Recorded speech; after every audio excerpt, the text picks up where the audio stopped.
Vi rubo qualche istante per dirvi grazie. Grazie perché ci siete vicini. Grazie perché questo mese di aprile, come anche il mese scorso, è stato un mese record per il nostro network. Come sapete abbiamo lavorato buttando il cuore al di là dell'ostacolo.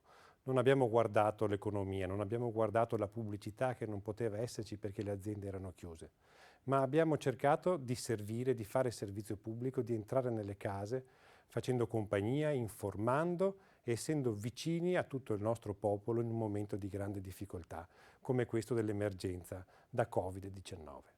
E i risultati sono dei risultati record che ci sorprendono, ci rendono pieni di orgoglio e che meritano un grande ringraziamento a tutti voi.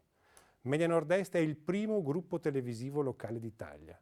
Antenna 3 è la prima televisione locale d'Italia. Antenna 3 è ovviamente la prima televisione locale del Nord-Est e Rete Veneta è la seconda televisione locale del Nord-Est. In molte fasce abbiamo battuto tutti i programmi RAI e Mediaset.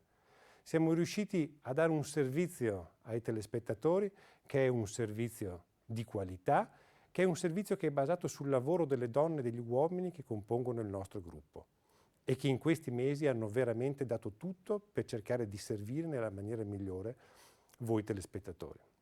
Ecco, il vostro affetto, questi record di ascolto che ci danno un'assoluta leadership nel panorama nazionale, ci fanno capire quanto importante sia la televisione locale, quanto importante è farla bene, quanto importante sia fare servizio pubblico. Ecco, il proposito è che in questa fase 2 di ripartenza potrete contare sulle nostre televisioni. Siamo tutti una grande squadra, lavoriamo per il nostro territorio, cerchiamo di sollevarci tutti insieme, diamoci una mano, siamo una grande popolazione, siamo un grande popolo, potremo farcela. Grazie a tutti.